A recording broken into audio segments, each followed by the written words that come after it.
রাস্তা ফাঁকা ছিল, কিন্তু সেই গাড়ির ইঞ্জিন নিজেই স্টার্ট নিল।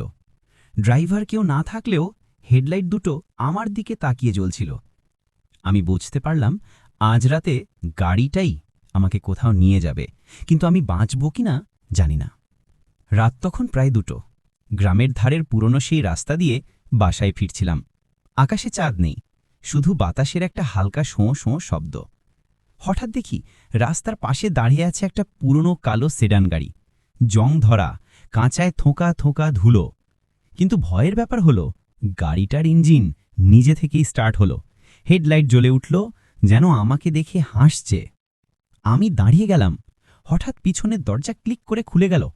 কেউ নেই, কিন্তু যেন আমাকেই ডাকছে। দূর থেকে কেউ ফিসফিস করে বলল, ওই গাড়িতে কখনো চড়ো না, ওটা জীবিত না, ওটা যাত্রী খায়। আমার শরীর কাঁপতে লাগলো।